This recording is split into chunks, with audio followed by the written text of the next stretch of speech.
Imagine descobrir que a vida de um dos maiores gênios da música estava em jogo não apenas por sua arte, mas por uma guerra silenciosa contra um dos impérios mais poderosos da indústria. O nome de Prince e o de Diddy surgem num mesmo enredo, costurados por acordos bilionários e segredos que poucos ousaram revelar. De um lado, Prince, lutando há décadas para defender seus direitos autorais e expor práticas predatórias. Do outro, Diddy, dono de festas lendárias, com um contrato milionário na Warner Brothers, a mesma gravadora que Prince acusava de sugar artistas até o osso. E no meio dessa teia, surgem rumores de favores, festas em mansões luxuosas e silêncios suspeitos. Tudo começou quando Prince percebeu, lá pelos anos 80, que sua música gerava lucros astronômicos para gravadoras, mas voltava a ele como migalhas. Enquanto compositor, produtor e performer, ele registrava cada nota, cada arranjo, cada batida. E a grana sumia nos cofres dessas empresas. Então, quando Diddy assinou com a Warner Brothers, a enorme gravadora que Prince já acusava de explorar talentos, passou a existir a desconfiança de que ambos estariam, de alguma forma, conectados em um sistema perverso. Artistas que faturam milhões, mas recebem quase nada, salvo agravos se ousam questionar. Prince denunciava isso sem papas na língua. Diddy, por sua vez, seguiu passo a passo no mesmo modelo, arrecadando fortunas com hits que embalavam festas e rádios, enquanto muitos nomes que aparecem nos créditos mal viam um tostão. No epicentro dessa história, Prince começou a falar abertamente sobre contratos leoninos. Contava que, desde seu terceiro álbum, havia parado de aceitar adiantamentos astronômicos, construíra seu próprio estúdio, financiava as gravações com seu dinheiro e, assim, entendia que era o legítimo dono de cada faixa. Eu criei tudo, eu paguei por tudo, então deve ser meu, explicava em entrevistas e shows. Mas a Warner não queria saber. Erguiam o contrato como um muro intransponível, lembrando-o de que assinara cada cláusula sem rodapé. Prince insistia em renegociar, buscando justiça, mas sabia que confrontar a gravadora significava arriscar a própria carreira. E como ele mesmo dizia, se eles mudassem essas regras, não existiriam mais como são hoje. Ao longo dos anos, Prince empunhou a causa dos direitos dos artistas com unhas e dentes. Qualquer um que duvidasse de seu comprometimento podia testemunhar o dia em que ele apareceu num palco com a palavra slave escrita na bochecha. Não era apenas um protesto visual. Era um grito para quem quisesse ouvir que ele estava encurralado, que seu nome e sua obra estavam presos a um contrato que praticamente o tratava como propriedade da gravadora. Para enfatizar sua rebeldia, mudou seu próprio nome para um símbolo indecifrável, o icônico Love Symbol, e ficou conhecido como o artista antes chamado Prince. Era uma forma de mostrar que, se não pudesse usar seu nome, não seria o mesmo refém de um sistema que o diminuía. Mas, voltando a Diddy, vale lembrar que Prince chegou a emprestar sua mansão para as festas que se tornaram lendárias nos círculos mais exclusivos de Hollywood. Dizem que o primeiro evento de Diddy ali reuniu gente como Tyrese cantando ao vivo e nomes como Demi Moore e Ashton Kutcher curtindo em balanços improvisados. Apesar de o anfitrião emprestar o espaço, ele mesmo não pisava no salão. Há quem garanta que Prince mantinha distância, exatamente porque desconfiava das verdadeiras intenções por trás daquelas celebrações repletas de celebridades e jovens astros aspirantes. Festas luxuosas regadas à ostentação, noites em que convites secretos e dress codes mínimos eram a regra. E a segurança? Diferentemente de qualquer outra festa, Diddy não permitia que convidados chegassem com seus próprios seguranças. O ambiente era vigiado, controlado por uma equipe escolhida a dedo por ele. Tudo muito misterioso, como se cada movimento fosse monitorado, sem revelar quem realmente estava por trás das cortinas. Outro capítulo dessa trama envolve a herança de Prince, que entrou em disputa judicial com Jay-Z. Em plena era digital, Jay-Z foi acusado de distribuir o catálogo do ícone roqueiro sem autorização, usando plataformas como Tidal para atrair assinantes com faixas que não eram dele para comercializar. Vale lembrar que, antes de todos os processos, Jay-Z e Diddy tinham uma relação próxima. Negócios, parcerias e aparições conjuntas. Quando Prince percebeu que seu legado estava sendo explorado dessa maneira, não hesitou em usar força legal. Mas, claro, mexer com titãs como Jay-Z e a Warner é como sequestrar um furacão. Quem expõe corre o risco de ser engolido. Falemos um pouco mais sobre a carreira de Prince para entender a fonte de tudo isso. Em 1977, com apenas 18 anos, ele assinou com a Warner Music. Os primeiros discos, entre 1978 e 1981, não explodiram nas paradas, mas a gravadora investiu nele a longo prazo, vendo o potencial de alguém capaz de definir o futuro da música pop. Em 1982, um ano após o lançamento da MTV, Prince lançou faixas que subiram ao top 10 dos Estados Unidos. Soube usar os videoclipes como ninguém antes. Suas coreografias precisas, roupas ousadas e misturas de funk, rock, soul e pop criaram uma mitologia visual que levou multidões a imitarem seu estilo. Quando Purple Rain explodiu em 1984, ele se tornou o maior ícone pop do planeta. Aquele bigode fino, as calças coladas, o maneirismo feminino-masculino, tudo se tornou referência para gerações. Com o sucesso de Purple Rain, surgiu a oportunidade de Prince criar sua própria gravadora, a Paisley Park Records. Apesar de ser parcialmente financiada pela Warner e ter distribuição cuidada pela mesma, Prince logo percebeu que continuava ganhando menos do que merecia. Enquanto fossem reféns do modelo de negócio tradicional, nunca teria total autonomia. Por isso, começou a investigar formas de romper as amarras. Nas entrevistas que deu à revista Paper, em 1999, ele não se conteve. Quero comprar meus masters de volta da Warner. Eles disseram não. Então, vou regravar todas as músicas. Teremos 2 catálogos praticamente iguais, mas o meu será melhor. O público escolhe. Coloca dinheiro nos bolsos da gravadora ou compra direto do NPG. Naquele momento ficou claro que Prince estava disposto a reconstruir cada canção, cada acorde, para provar que o verdadeiro poder e dinheiro deviam voltar às mãos dos criadores, não aos executivos de escritórios frios. Essa luta não era apenas dele. Vários artistas menores começaram a enxergar Prince como símbolo de resistência. Ele falava em premiações, em shows, em programas de TV, sobre como gravadoras tratavam cantores e músicos como peças descartáveis, sem oferecer a transparência necessária sobre lucros, royalties ou propriedade intelectual. Se você assina esse contrato, vai sempre receber migalhas, dizia, apontando que apenas uma minoria sairia vencedora. O resto, milhões de criadores, permaneceria como escravos de um sistema que não reconhecia seu valor. Em 2007, já com a internet dominando o consumo de música, Prince deu mais um passo ousado. Entrou com ações contra YouTube, eBay e Pirate Bay por reproduções, leilões e downloads não autorizados de seu trabalho. Queria que naquele ambiente virtual, ninguém usasse sua obra como bem quisesse. Era um recado a toda a indústria. Aqui não tem moleza. Apesar de ter acertado depois alguns termos com a Warner e reconquistado a posse de seu nome, a sombra das grandes gravadoras permaneceu sempre presente. Até que, em abril de 2016, Prince foi encontrado desacordado em seu estúdio principal, o Paisley Park, em Minnesota. As primeiras conclusões apontaram um possível acidente, uma overdose de fentanil acidental, resultado de comprimidos falsificados vendidos como Vicodin.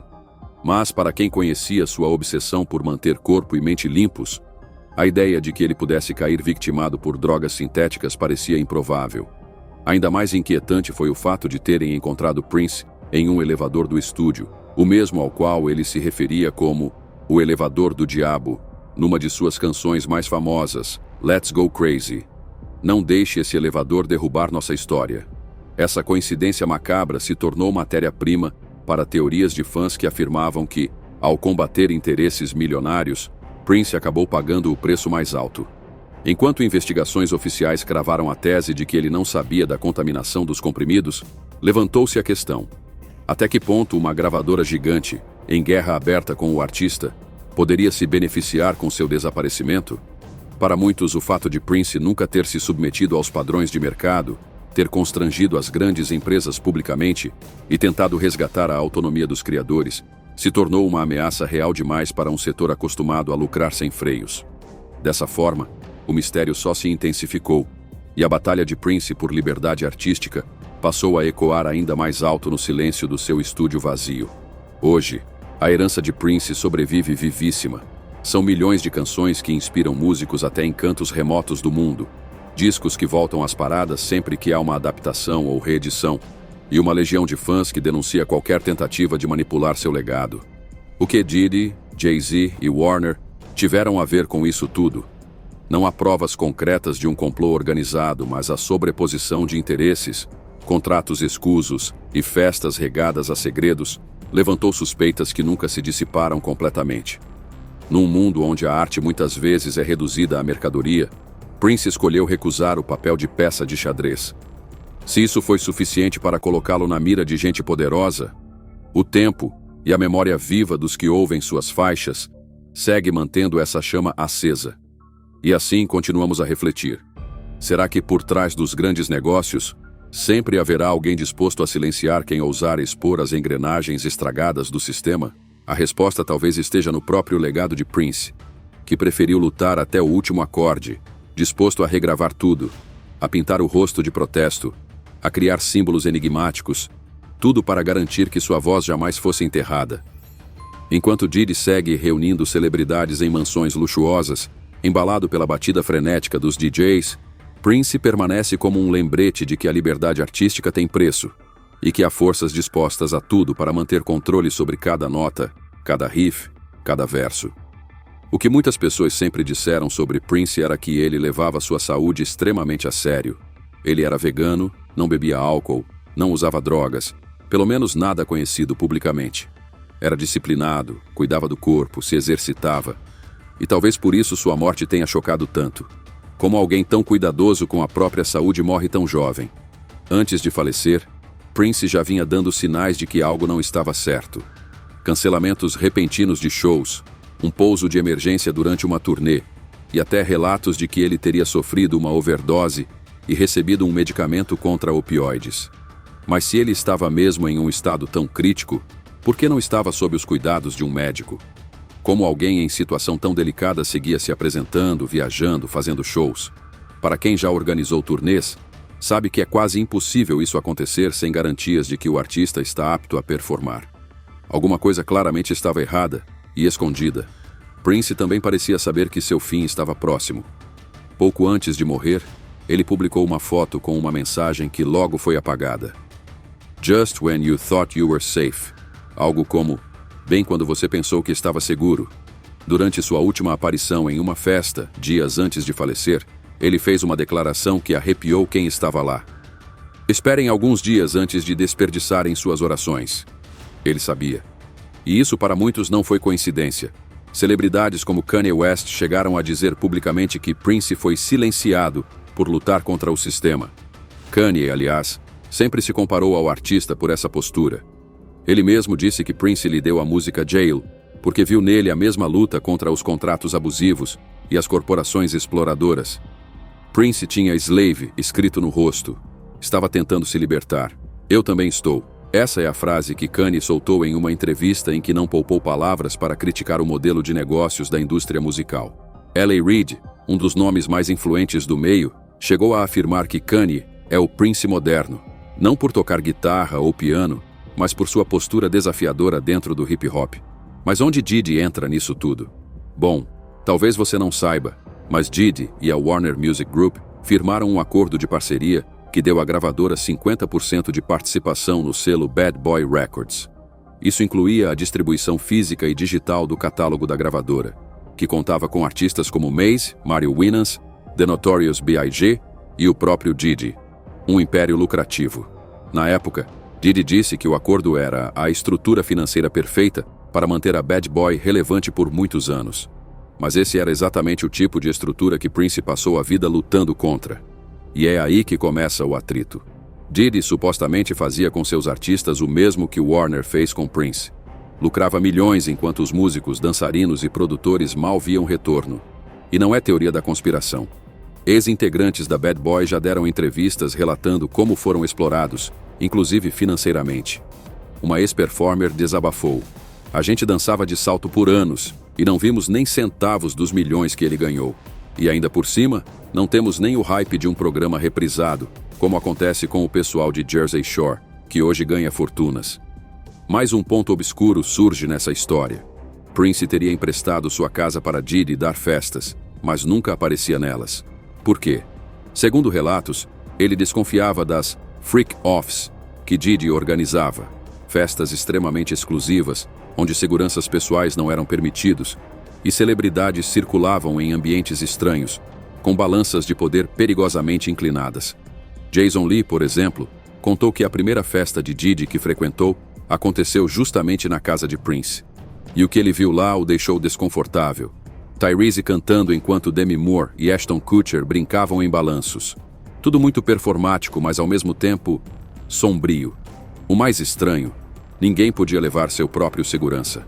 Talvez depois dessa experiência, Prince tenha percebido exatamente com quem estava lidando e se afastado de vez.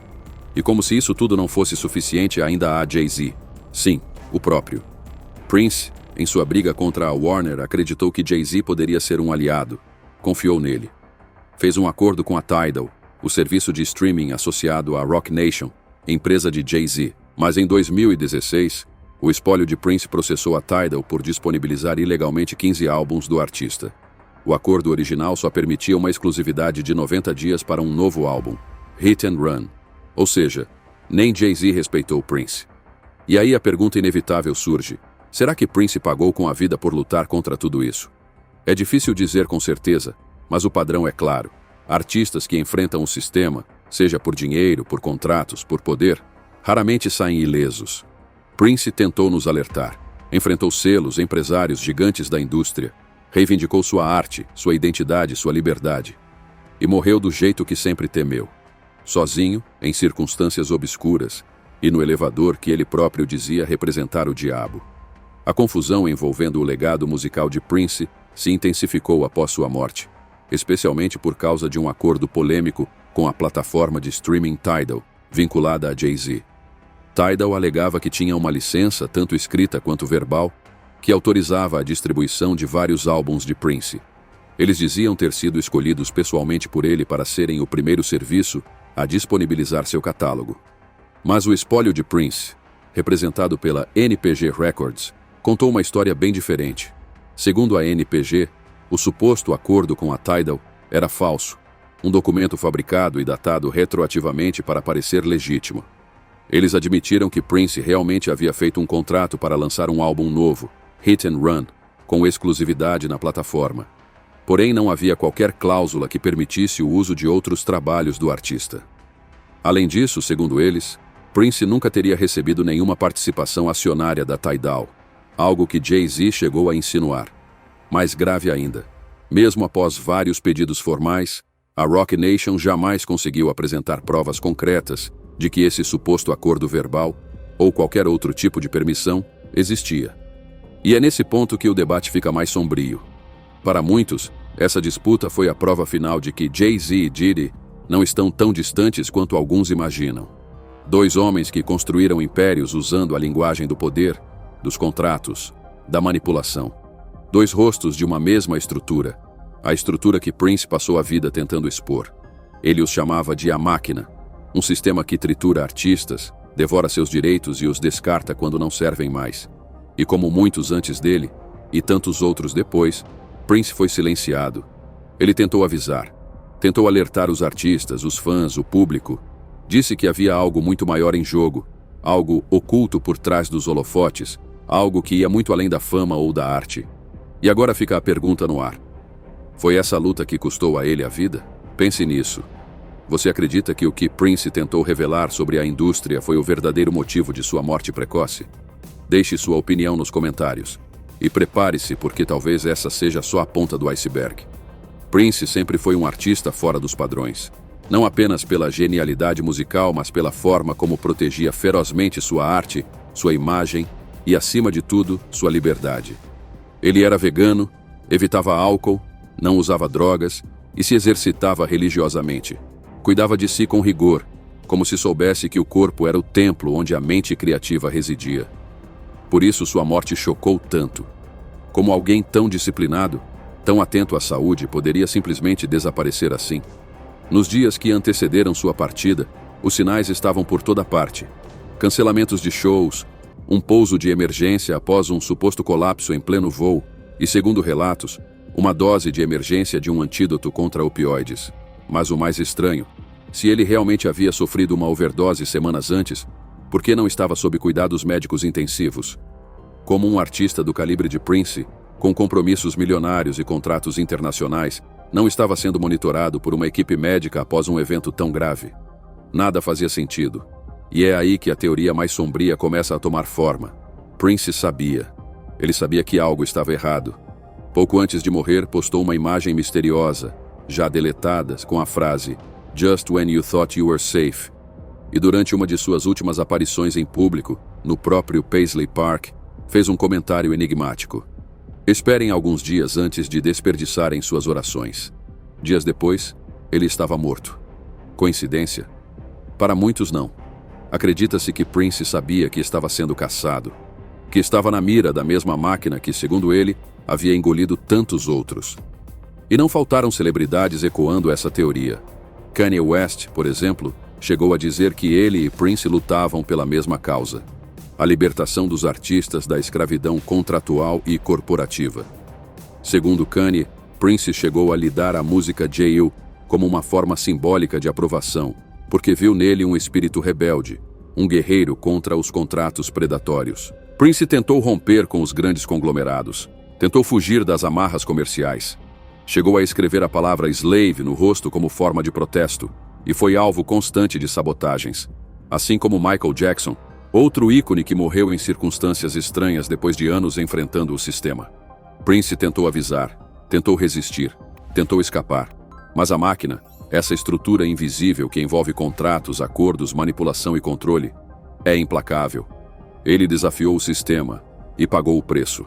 A pergunta que fica agora é: será que tudo o que Prince tentou denunciar foi o verdadeiro motivo de sua morte? Comente aqui embaixo.